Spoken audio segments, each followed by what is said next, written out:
Gamers.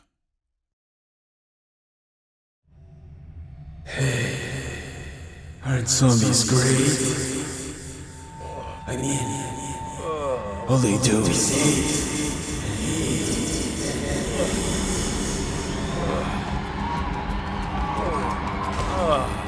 What the hell? From Dead Rising's zany antics to the bleakness of Telltale's The Walking Dead, gaming had become oversaturated with all manner of zombie titles by the mid-2010s. As with anything, however, the market willingly made extra room for the right project at the right time. Such was the case in 2014 when Skybound Entertainment and Payday publishers Starbreeze partnered to create Overkill's The Walking Dead, a first-person cooperative shooter with Payday-esque qualities set in the same universe as the acclaimed comic book series. Well-versed in the issues that plagued countless licensed titles of the past, Skybound and Starbreeze deliberately tried sidestepping the most common trappings. For one, despite its connection to the IP's wider lore, the teams treated Overkill's The Walking Dead like an original game, complete with new characters, a previously unexplored setting, and fresh stories. Bucking the trend of utilizing licensed games as glorified marketing tools served as another example of each company's commitment to a high-quality end result. But it wasn't enough. The project's status as a licensed game and the usual baggage that came with it had no bearing on their disastrous 2018 release. Overkill's The Walking Dead instead endured a 4-year production cycle beset by delays, a mid-development engine switch, and a protracted period of crunch, all courtesy of inept leadership. Thus, this is a tale of wasted potential, one of overambition and little preparation culminating in broken promises and one company's sudden financial ruin. This is the tragedy of Overkill's The Walking Dead.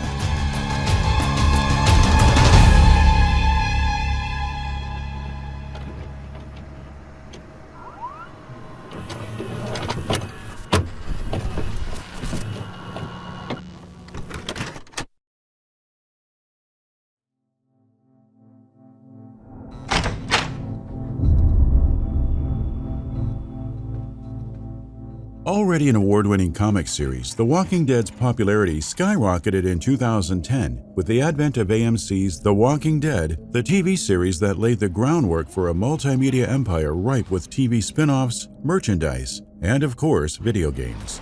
Activision published the first game adaptation, 2013's Survival Instinct, which bombed critically but sold appreciably during its launch month. As a canon tie-in to AMC's live-action series, Survival Instinct seemed little more than a quick cash-in, a mistake the brand's co-creator Robert Kirkman intended to avoid upon venturing into the gaming space himself.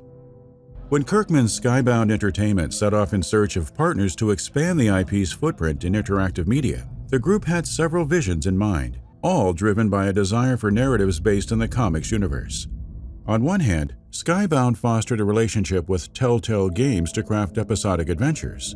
On the other, impressed by the studio's commitment to its community and quality content, Skybound entrusted the Payday 2 creators at Starbreeze and Overkill with producing an innovative multiplayer experience.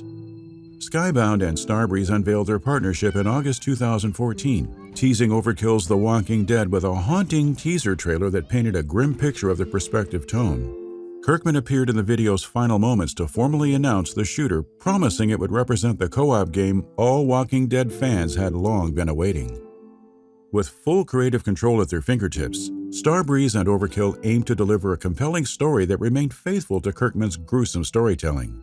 In terms of gameplay, the developers pitched a survival horror title filled with action, stealth, and role-playing mechanics, which players would explore in Washington, D.C., a noted departure from the Georgia backdrop featured in AMC's and Telltale's respective adventures.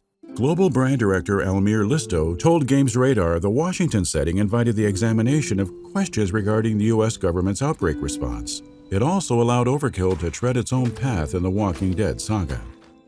Originally, 2016 served as the targeted release window. Starbreeze would publish the PC version while 505 Games handled the PlayStation 4 and Xbox One iterations. A contract struck between Starbreeze and Korean gaming company Smilegate in January 2016 postponed the game's initial launch plans, however. Smilegate invested a significant sum of money into the Swedish studio, and in turn, the team agreed to develop a new Crossfire game. The deal additionally secured Starbreeze an opportunity to publish and distribute its projects in Asian markets. It seemed a shrewd business move at the time, one that supplied the public with a reason for The Walking Dead's year-long delay. Yet insider details later revealed the co-op title's first signs of trouble bubbled to the surface long before Smilegate entered the scene.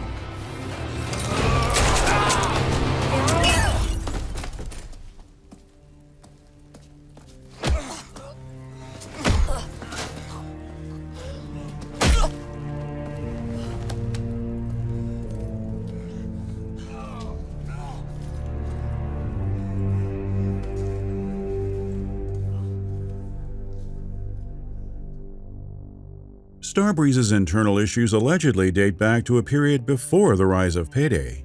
Following the collapse of their former studio Grin, brothers Bo and Ulf Andersson established Overkill Software and released Payday: The Heist to considerable success in 2011. Payday's moderate revenue gains did little to prevent the crew from falling on hard financial times.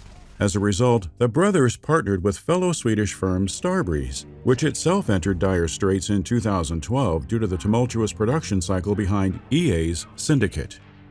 According to former Starbreeze staffers who spoke with Eurogamer for a 2019 interview, a merger constituted the only way to save each entity. Spring 2012 then saw Starbreeze acquire Overkill, though ex-developers claimed such an announcement was misleading. Because of its financial woes, Starbreeze acquired the Payday creator with worthless shares. Overkill consequently became the majority owner of the former by default. It didn't take long for the erasure of Starbreeze's identity to sink in. The company's internal development house shut its doors. Overkill took center stage, and Payday 2 quickly ascended to top priority. Once Payday 2 hit the market to meteoric success in 2013, Overkill's proprietors, brothers Bo and Ulf, reportedly clashed often. Bo grew ambitious, while Ulf wanted to focus on smaller, more manageable projects. Ultimately, Ulf departed, leaving Bo to buy his brother's shares and seat himself at the head of the table. The alignment with Skybound for Overkill's The Walking Dead represented but the first of Bo Andersson's big-picture ideas, and as far as his employees were concerned, this particular undertaking counted among the few from Bo that actually made good business sense.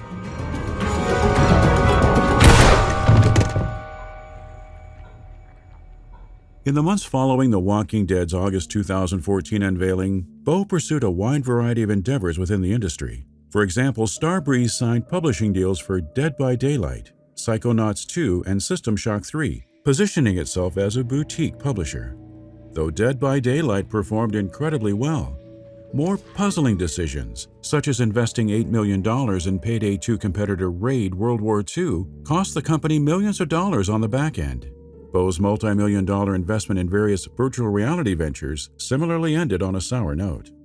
One developer insisted Starbreeze's purchase of the Valhalla game engine in early 2015 especially marked a wrong turn for the studio's future, as well as the development of Overkill's The Walking Dead. Starbreeze's proprietary diesel engine was initially meant to power the co-op shooter. Valhalla superseded it though, and not at all for the better. Speaking with Eurogamer, former employees described the Valhalla technology as an unusable renderer lacking the necessary tools to create content. Despite warnings from the developers, management refused to utilize another engine. As a consequence, the team spent a year and a half struggling to build its eagerly anticipated multiplayer experience, all while CEO Bo Andersson traveled the world brokering deals. Upon realizing the title wouldn't be ready in time for its projected 2016 launch, Starbreeze management delayed Overkill's The Walking Dead to the back half of 2017. Still, development-related issues persisted well into 2017 before higher-ups finally decided to abandon the so-called unworkable Valhalla technology. Starbreeze licensed Unreal Engine from Epic in April 2017. The company publicly announced the move to Unreal that August, months after a second delay pushed The Walking Dead to late 2018. While a statement from Starbreeze assured the engine change wouldn't affect the game's release schedule, internal developers had their doubts. After all, the shift essentially made previously built assets useless, meaning nearly 2 years of work had gone down the drain due to a crucial decision that came far too late in production. Despite the ongoing issues and setbacks, management reportedly expected the crew to make a quick turnaround since the Epic Games created toolset should have rectified every major complication. Insiders said this unrealistic assumption ignored the litany of other troubles that impeded forward momentum. That only 10% of Starbreeze personnel were familiar with Unreal further exacerbated the situation, leaving the vast majority of developers to learn new technology while building a game with just 1 year left on the clock.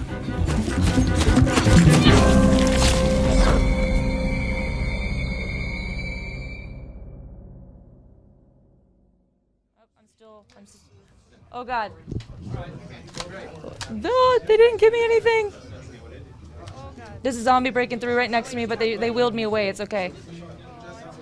Although other Starbreeze projects suffered under the weight of gross mismanagement, Overkill's The Walking Dead sustained the worst of it. Multiple ex-employees claimed producers were most notably problematic, exhibiting behaviors that proved detrimental to both product quality and the crew's mental health. In addition to Payday 2, Overkill took inspiration from the raids in Destiny and Destiny 2 to emphasize the importance of player coordination. Global brand director Almir Listo explained that creating a gameplay loop players could regularly return to demanded lots of iteration. Developers later corroborated as much, divulging the unreasonable demands that accentuated the absence of a clear vision. One day, producers would instruct staff to follow in the Division's footsteps.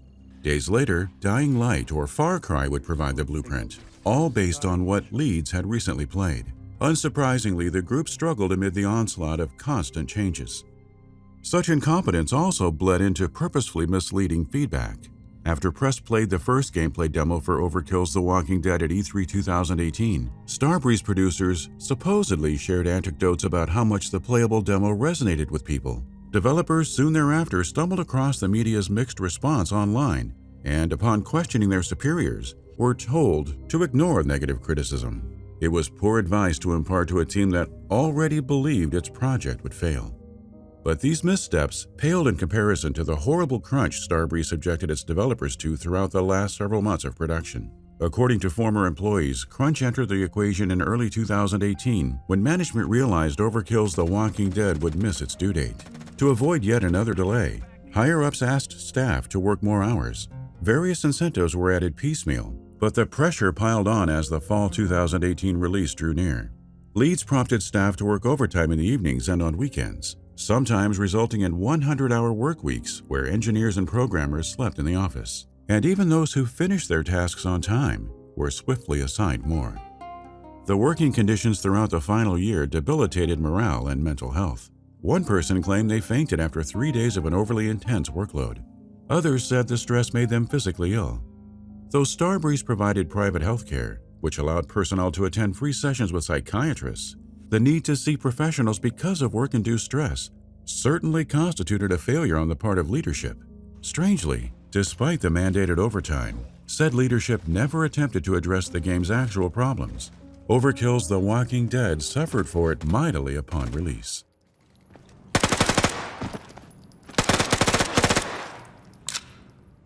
Having delayed the console release to February 2019, Starbreeze deployed the PC version of Overkill's The Walking Dead on Steam in November 2018. The 4-player co-op title failed to meet even the lowest of expectations. Technical woes were rampant from the start, thanks in large part to repeated online connection issues. With regards to the experience itself, critics and players alike agreed the gameplay system lacked refinement. Missions were subpar in structure. Combat and stealth felt tedious. AI for human enemies seemed void of any complexity, and input lag ruined many a first impression. In noting that developers tried mending what they could, an ex-staffer divulged, "It's a beta game because we made it in a year and a half." Apparently, Starbreeze's internal members weren't the only ones who saw the writing on the wall. Skybound Entertainment terminated its contract with the Swedish-based group in February 2019 and discontinued all efforts on Overkill's The Walking Dead, effectively canceling the console iterations and delisting the shooter on Steam. In a statement announcing the decision, Skybound insisted it did its best to resolve the game's many issues with Starbreeze. Whatever these attempts involved clearly weren't enough to salvage Overkill's The Walking Dead. Starbreeze buckled beneath the pressure too. Starbreeze bosses hoped The Walking Dead's commercial success would sustain the firm financially.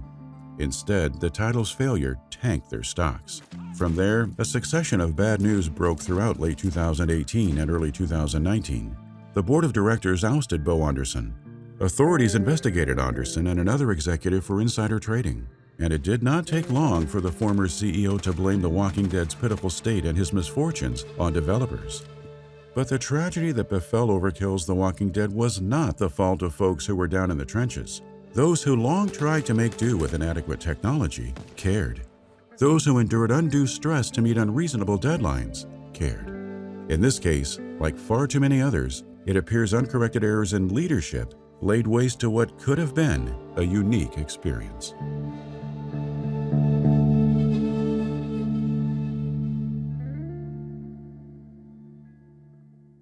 Thank you for watching.